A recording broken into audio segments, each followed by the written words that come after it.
பாலியல் துஷ்பிரயோகம் யார் செஞ்சாலும் ஏன் இந்த முஸ்லீம் விவாகரத்து சட்டத்தில் மாற்றம் வரணும்? என்ன கனெக்ஷன் இதில்? இப்போ அட்டமஸ்தான தேரர் செஞ்சாலும் சரி, முஸ்லீம்களில் உள்ள ஒரு ஆள் செஞ்சாலும் சரி, யார் செஞ்சாலும் சரி, அது அருவருக்கத்தக்க ஏற்றுக்கொள்ளப்பட முடியாத ஒரு குற்றம். அது நிரூபிக்கப்பட்டால் அவர்களுக்கான தண்டனைகள் கடுமையாக்கப்பட வேண்டும் என்றது ஒரு முக்கியமான விஷயம். என்ன நடந்தாலும் அது என்ன முஸ்லீம் விவாகரத்து சட்டம் அநாத வீட்டில் பிள்ளையாது. முஸ்லீம் விவாகரத்து சட்டம் என்றது அநாதையிட சொத்தா? வரவங்க போகிறவங்க எல்லாம் நோண்டி பார்க்குறதுக்கு. இதனால் ஹாஜிகளுக்கு சரியான facilities, accommodation, washroom facilities provide பண்ணலையா? அதை ஏன் ப்ரொவைட் பண்ணலை? எங்கே குறைபாடு நடந்துச்சு, யார் அதை செஞ்சது, அவங்களுக்கு எதிராக என்ன சட்ட நடவடிக்கை எடுக்கலாம், அதை செய்யுங்க. அதை மறைக்கிறதுக்காக வேண்டி இல்லாத ஒன்றை கொண்டு ஷேக் அர்க்கம் நூர் அமீத் விஷயத்தை கொண்டு போட்டு அதை மறைக்க வேணும்.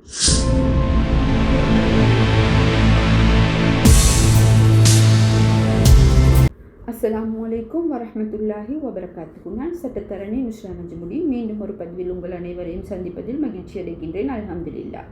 இன்றைக்கு நான் உங்களோட பேசப்படுற விஷயம் என்னென்னு பார்த்தீங்கன்னா, சமகாலத்தில் நடைபெற ரெண்டு விஷயங்கள். அதாவது ஒன்று மிச்சம் சென்சிட்டிவான விஷயமா இருக்கும்.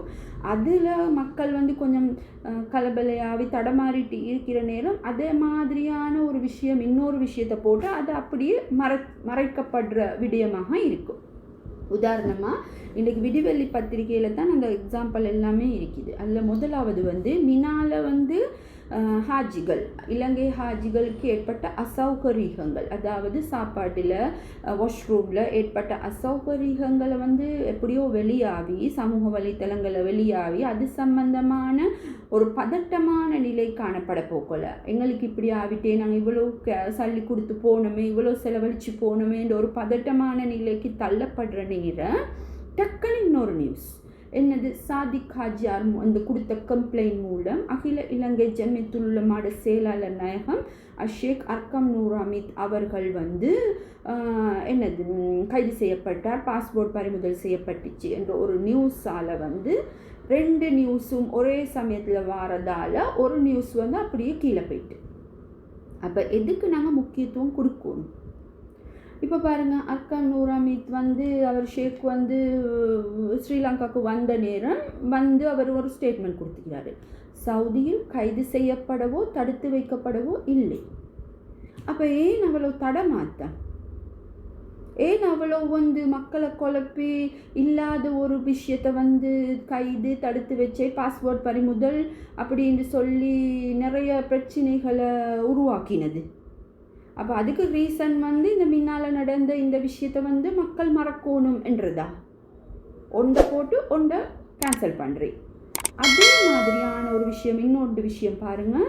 உயிர்த்த ஞாயிறு தாக்குதல் சம்பந்தமாக கோட்டா உட்பட 3 வெளிநாட்டு பயணத்தடை. அது ஒரு நியூஸாக விசாரணைகளை துரிதப்படுத்தணும் என்ற நோக்கத்தோட வார நேரம் கைதின் போது சுரேஷாலே சித்திரவதைக்கு உட்பட்டாரா?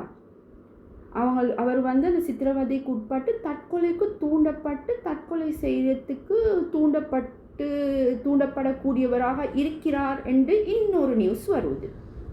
அப்போ சுரேஷ் சாலையை கைது செய்தது முக்கிய சூத்திரதாரி, ஈஸ்டர் அட்டாக்ட முக்கிய சூத்திரதாரி என்றது. அப்போ இங்கே வார இந்த ரெண்டு நியூஸ்லையும் எது முக்கியத்துவமானது? எதுக்கு முக்கியத்துவம் ஒன்றை போட்டு ஒன்றை அப்படியே மறைக்கிற மாதிரியான சில வேலைகளை செய்கிறாங்க. அதே மாதிரி இன்னொரு முக்கியமான விஷயம், பாலியல் துஷ்பிரயோக குற்றச்சாட்டில் கைதானவர், அதாவது ஒரு முஸ்லீம் இந்த ஏரா ஊரில் கைது செய்யப்பட்டார். கைது செய்யப்பட்டவர் கட்டாயம் தண்டிக்கப்பட வேண்டும்.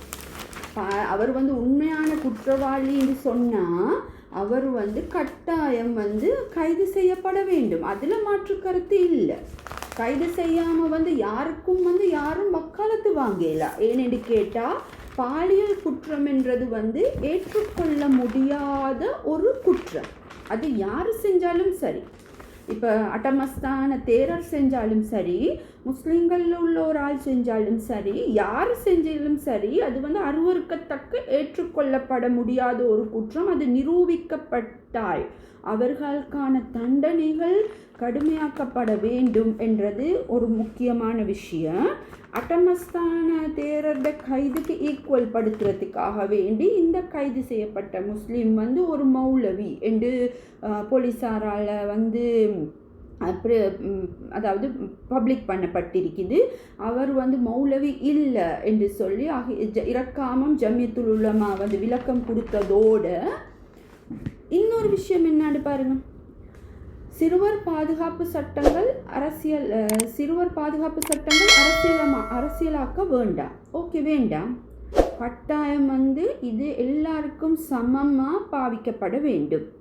யார் சிறுவர்கள் மீது பாலியல் துஷ்பிரயோகங்கள், பாலியல் வேலை சேட்டைகள், தூண்டுதல்கள் எது செஞ்சாலும் பாரபட்சம் இல்லாமல் அவங்களுக்கான தண்டனை வழங்கப்பட வேண்டும் என்றது மாற்று கருத்து இல்லை.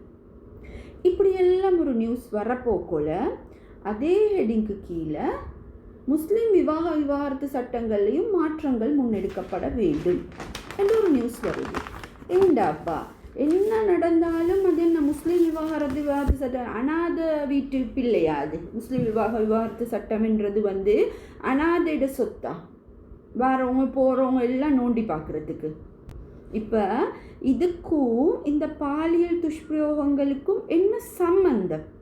இந்த முஸ்லீம் விவாகரத்து சட்டத்துக்கும் இந்த பாலியல் துஷ்பிரயோகங்களுக்கும் என்ன சம்பந்தம்?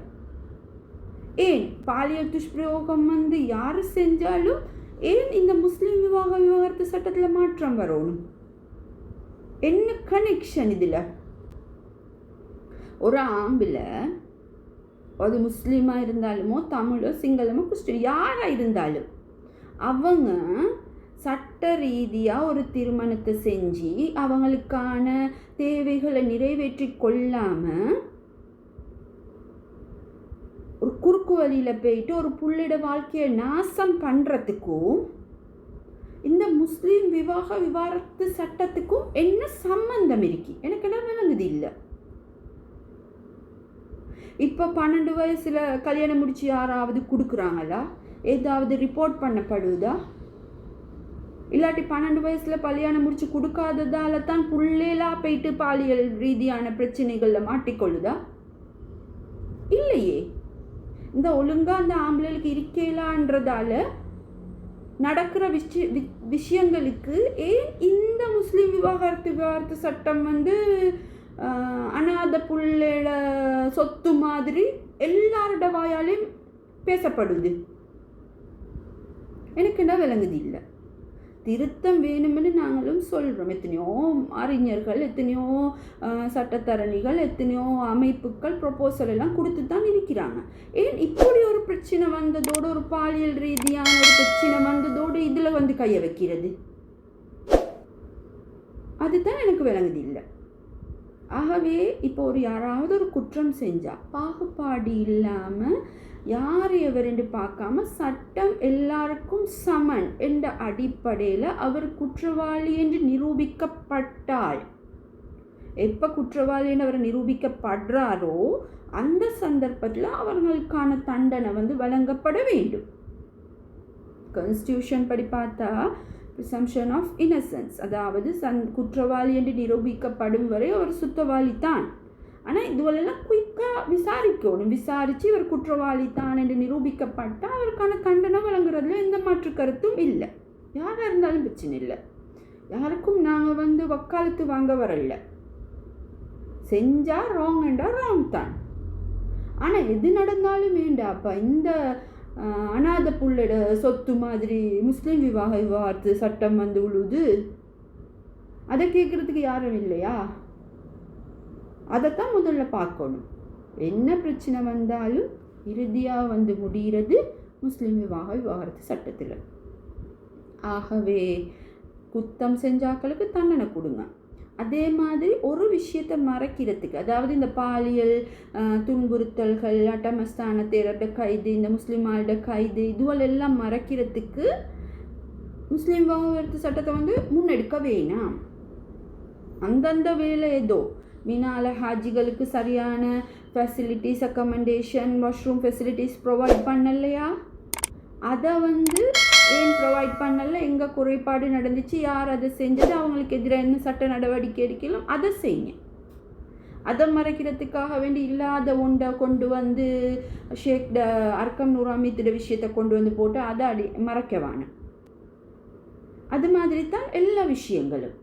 ஒரு முக்கியமான விஷயத்தை வந்து அதுக்கு வந்து தண்டனை கொடுக்கறதுக்கு, அதுக்கு வந்து ஆக்ஷன் எடுக்கிறதுக்காக வேண்டி இன்னொரு விஷயத்தை கொண்டு வந்து, உப்புச்சப்பு இல்லாத ஒரு விஷயத்தை கொண்டு வந்து மறைச்சிடுறேன்.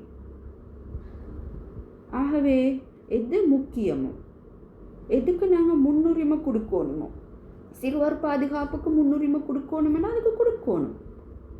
அதுக்கான சட்டங்களை இன்னும் ஸ்ட்ராங் பண்ணணும். அந்த மாதிரியான விஷயங்களுக்கு நாங்கள் வந்து முக்கியத்துவம் கொடுத்து இதை ஏற்பாடு பண்ணணுமென்றதை தான் கேட்டுக்கொண்டு மீண்டும் ஒரு வீடியோவில் சந்திக்கும் வரை அஸ்ஸலாமு அலைக்கும் வரஹ்மத்துல்லாஹி வபரகாத்துஹு.